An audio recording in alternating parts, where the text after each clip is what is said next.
हरे Krishna friend, तो स्वागत है भाई एक और नई वीडियो में। फ्रेंड्स, आपके बहुत सारे कमेंट मिल रहे हैं और थैंक यू वेरी मच कि आप इतना कमेंट कर रहे हैं और इतना प्यार दिखा रहे हैं वीडियो पे। तो भाई आप लोगों के बहुत सारे कमेंट मैंने पिछले वीडियो से लिए कि कौन से टाइम हम गाड़ी चलाएं, किस टाइम में टैक्सी लाइन में सबसे ज़्यादा कमाई है, पीक आवर्स में चलाएं, सुबह के टाइम में चलाएं, शाम को चलाएं, दोपहर में चलाएं या रात में चलाएं। बहुत सारे लोगों के, जब आदमी नया नया होता है टैक्सी लाइन में, उसको या फिर वो जो इस फील्ड में नया नया आने वाला होता है, उनको ये कन्फ्यूजन बहुत ज़्यादा रहता है कि हम दिन में टैक्सी चलाएं, रात में चलाएं, दोपहर में चलाएं, कौन सा टाइम हमारे लिए सबसे बेस्ट है। और साथ में अगर आप नाइट में चलाते हैं तो भाई मैं आपको कुछ एडिशनली लास्ट में टिप दूंगा कि आपको किन किन चीज़ों का ध्यान रखना चाहिए। तो फ्रेंड्स शुरू करते हैं फिर शुरू से। तो सबसे जो मेन टाइम है, अगर आप एक बंदा गाड़ी चलाता, देखो कंडीशनें दो भी होती हैं कि भाई एक गाड़ी को दो बंदे चलाते, जैसे हम चलाते हैं, मैं और मेरा भाई चलाता है, तो हमारा एक टाइम है कि चलो ठीक है, वो छोटा वाला सुबह चले जाता है तो मैं शाम को चले जाता हूँ। अगर आप एक ही हो और एक बंदे को गाड़ी चलानी है तो भाई साहब आप सुबह सुबह अगर 6 बजे बहुत अच्छा टाइम होता है निकलने का।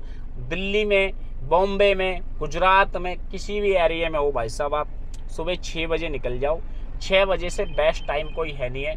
देखो राइडें तो अभी भी बज रही हैं और भाई साहब राइड सिर्फ 102 रुपये की है और मैं बताऊं 500 मीटर की राइड है ये, और ऐसी राइड उठा लेनी चाहिए 500 मीटर की। तो रात में भी काम है। अभी रात के 12 बजे मैं ये वीडियो आप लोगों के लिए शूट कर रहा हूँ। तो भाई जो मेन टाइम है ना, सुबह आप 6 बजे अगर आप निकलोगे और रात को 10 बजे तक घर आ जाओगे तो भाई सबसे बेस्ट टाइम है ये काम करने का। सबसे बेस्ट टाइम, आप किसी भी राज्य में काम कर रहे हो, सबसे बेस्ट टाइम है सुबह 6 निकलना और शाम को 10 आना। अब आप बोलोगे यार इतनी लंबी गाड़ी चला सकते हैं क्या? देखो भाई, आपको अगर पैसा ही कमाना है ना टैक्सी लाइन में, कंपटीशन का दौर है भाई, तो आपको चलाना ही पड़ेगा, ये करना ही पड़ेगा, आपको इतनी मेहनत करनी ही पड़ेगी, तभी आप एक बहुत अच्छा अमाउंट कमा पाओगे। वरना तो देखो भाई, टैक्सी लाइन में किसी से छुपी नहीं है, जो चीज़ें और जो हालातें अभी की डेट में प्रेजेंट में चल रही हैं। हालांकि टेम्परेरी बेस पे थोड़ा सा काम डाउन है, अभी 350-400 रुपये घंटे या 300 रुपये घंटे में भी आजकल राइडें बज रही हैं। और ये कमी जो है ड्राइवरों की, क्योंकि वो लोग राइड उठाते हैं और उसी की वजह से। तो भाई अगर आप सिंगल बंदे हो और एक गाड़ी चलाते हो और दूसरा कोई नहीं चलाता, तो भाई जो मेन टाइम है ऑफिस की तरह आप काम करो। सुबह 6 बजे हर हाल में आप ऑनलाइन हो जाओ और रात को भाई साहब 8 बजे से लेके और 10 बजे तक अपने घर चले जाओ। भाई साहब इतना अच्छा काम करके जाओगे कि आप सारी चीज़ें भूल जाओगे। अब आप बोलोगे यार डेली पॉसिबल नहीं है भाई इतना, मतलब 6 से 6 12, फिर 7 8 9 10, मतलब भाई कैसे इतना काम कर लेंगे? 13 14 15 16 घंटे। भाई डेली मत करो 16 घंटे, आप 2 दिन काम कर लो 16 घंटे, 16 घंटे। नेक्स्ट डे आप दोपहर तक काम करके घर चले जाओ। ऐसा एक रूल बना लो। और अगर आपने ये रूल बना लिया ना, तो आप मुझे याद करोगे भाई कि टैक्सी लाइन में कोई आया था और उसने सही चीज़ें बताई थी। अब दूसरा है भाई, बहुत सारे लोग ऐसा भी करते हैं, सुबह का पीक आवर्स कर लेते हैं और दोपहर में आराम करते हैं। आराम तो वो क्या करते हैं, देखते रहते हैं भाई कोई बढ़िया सी राइड बच जाए हमें तो हम उसे ले जाते हैं, वरना वो आराम करते हैं। फिर शाम को 4 बजे वो फिर से एक्टिव हो जाते हैं और 10 बजे तक काम करते हैं। तो बहुत सारे लोग ना पीक आवर्स को लेते हैं। और आप लोगों ने अगर मेरा काम देखा होगा तो भाई मैं ज़्यादातर काम करता हूँ स्टेट टैक्स और एमसीडी टोल का, क्योंकि मैं दिल्ली में काम करता हूँ। तो मैं सोचता हूँ यार गुड़गांव चले जाऊँ, गुड़गांव से दिल्ली, फरीदाबाद से दिल्ली, गुड़गांव से दिल्ली। एक रीजन ये भी है काम करने का। लेकिन बात यहाँ उसकी नहीं चल रही है, बात चल रही है टाइम की। किस टाइम में सबसे ज़्यादा, ये किसी से छुपा नहीं कि भाई देखो पीक आवर्स में सबसे ज़्यादा काम होता है। और पीक आवर्स में आपको किन चीज़ों का ध्यान रखना चाहिए? पीक आवर्स में आपको बिल्कुल हल्की राइड तो उठानी नहीं है भाई, बिल्कुल नहीं उठानी। कोशिश करो 4 से 500 रुपये घंटे की राइड उठाओ और अच्छी लोकेशन की उठाओ। जब भी आप लोकेशन की राइड उठाओगे तो ऐसी लोकेशन की उठाओ कि हाँ, हम जैसे ही पहुंचेंगे उससे पहले हमें राइड मिल जाए। ये जानकारी आपको वक्त के हिसाब से धीरे धीरे मिल जाएगी। अगर आप नए हो तो, और पुराने हो तो आपको पता ही है कि यार किस तरह से काम करना है। तो ये 2-3 चीज़ों को ना बहुत ध्यान रखना होता है टैक्सी लाइन में। और रही बात रात को काम करने की, तो भाई देखो रात को काम करना रिस्की है, क्योंकि इतने हादसे हो रहे हैं कि भाई बता नहीं सकते। कहीं भी आप काम करो, दिल्ली, बॉम्बे, गुजरात, राजस्थान, भाई कहीं भी करो, इंदौर, भाई हादसे बहुत हो रहे हैं। रात को काम करना थोड़ा सा रिस्की है। रात में काम वही लोग करते हैं जिनके पास ऑप्शन नहीं होता। जैसे हम हैं तो मेरे को भी आप देखते होंगे कि मैं 12 से 1 बजे के बीच में अपने घर के आसपास के एरिया में ही काम करता हूँ। और आप भी अपने घर के आसपास के एरिया 10 से 15 किलोमीटर के एयरफेयर में ही काम करा करो भाई। शाम की टाइम, रात में अगर आपको काम करना है तो छोटी छोटी राइडें मारो भाई, उसमें काम निकल जाएगा। आप बड़ी राइड लेके गए, फिर वहाँ पे छोटी राइड आपका मारने का मन नहीं करेगा, क्योंकि आप उस जगह से इतने परिचित नहीं होंगे। और यही रीज़न है कि मैं अगर अभी यहाँ से गुड़गांव निकल जाऊँ तो मुझे अगर 100, 150, 200 की कोई राइड बजेगी, मैं एक्सेप्ट नहीं करूँगा, मैं वापस दिल्ली की राइड देखूंगा।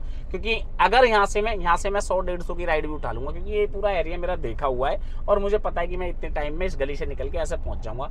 तो भाई देखो, टाइम बड़ा मैटर करता है। सही टाइम जो है मैंने आपको बता दिया, सुबह 6 निकलो। आपकी क्षमता होनी चाहिए शरीर की, 6 से 6 चला लो, 7 चला लो, 8 चला लो, 9 चला लो, 10 चला लो, 1-2 घंटे दोपहर में आराम कर लो। अगर आप एक गाड़ी चलाते हो, अगर 2 बंदे मिलके गाड़ी चलाते हैं तो भाई देखो, एक बंदे को सुबह 4 बजे ऑनलाइन होना पड़ेगा और उसको 2 से 3 और 4 के बीच में दूसरे बंदे को गाड़ी देनी पड़ेगी, ताकि वो 12, 1, 2 बजे अपने घर पहुंच जाए, क्योंकि उसको भी नींद पूरी करनी है। नाइट में भाई 12 बजे के बाद काम वाम कुछ नहीं होता। लक बाई चांस एक आध राइड बजती है, एक आध राइड किसी भी जगह पे आप खड़े हो, लक बाई चांस बजती है भाई, एक आध राइड कभी कभी होता है, तो बहुत बेहतरीन काम हो जाता है। और एक चीज़ मैं इसमें ऐड ऑन और करूंगा, अगर आप वीडियो में यहाँ तक हो तो संडे, सैटरडे भाई साहब फुल नाइट, और फ्राइडे, 3 दिन एक ऐसे होते हैं, संडे, सैटरडे और फ्राइडे, अनलिमिटेड काम होता है भाई साहब, अनलिमिटेड काम। आप में हिम्मत होनी चाहिए काम करने की ये 3 दिन के अंदर। बल्कि मंडे को इतना काम नहीं होता, लोग मंडे को ज़्यादा एक्टिव होते हैं कि यार सोमवार आज काम करेंगे। भाई मेरा ये तजुर्बा है, आज तक का अनुभव है, मंडे को काम नहीं होता है जितना शुक्रवार, शनिवार और संडे। मैं सिटी की बात कर रहा हूँ भाई, जो भी मतलब मेट्रो सिटी है उनके अंदर, क्योंकि शुक्रवार को बहुत सारे लोगों की छुट्टी रहती है तो लोग एंजॉय करते हैं, फिर शनिवार को बहुत सारे लोगों की छुट्टी रहती है तो एंजॉय करते हैं। बचा संडे, संडे को एक दूसरे से मीटिंग ये सारी चीज़ें लोग करते हैं। तो भाई बहुत अच्छी अच्छी राइडें बजती हैं, आपको काम करना आना चाहिए, बहुत बेहतरीन काम होता है। अगर आप मेरा अनुभव पूछो तो मुझे शुक्रवार, शनिवार और इतवार 3 दिन सबसे बेस्ट होते हैं। मंडे मैं कोशिश करता हूँ कि मैं छुट्टी कर लूँ, क्योंकि मंडे को भाई इतना काम होता नहीं है। टाइम मैंने आपको इस वीडियो में बता दिया कि इस टाइम पे काम करना चाहिए सही मायने में। 1 शिफ्ट में भी बता दिया, 2 शिफ्ट भी मैंने आपको क्लियर कर दी। साथ में मैंने ये भी बता दिया कि कौन कौन से दिन ज़्यादा काम होता है। तो भाई देखो, मैं अपना अनुभव बता रहा हूँ, बाकी यार वीडियो को मैं किस तरह से बनाऊँ मुझे समझ में नहीं आ रहा। आप लोगों के कॉमेंट आ रहे थे, इसलिए मुझे लगा कि यार वीडियो आप लोगों को बना के बता देनी चाहिए कि भाई टैक्सी लाइन में किस टाइम पर ज़्यादा काम होता है, किस टाइम पर नहीं होता है। अगर आप मेरी बात से संतुष्ट हो और आपको मेरी वीडियो अच्छी लगती है तो भाई कॉमेंट कर देना, लाइक कर देना, और आजकल यूट्यूब पर एक हाइप का ऑप्शन है, हाइप जरूर कर देना। और मेरा सेकंड चैनल है मेन चैनल, उसको जरूर फॉलो कर लेना। टैक्सी से रिलेटेड जितनी भी वीडियो आती है, जितना मैं कमाता हूँ, उस वाले चैनल पे मैं डेली व्लॉग डालता हूँ। तो अगर आपने वो चैनल फॉलो नहीं कर रखा हो तो कर लेना। मिलते हैं फिर किसी और वीडियो में, तब तक के लिए हरे कृष्णा।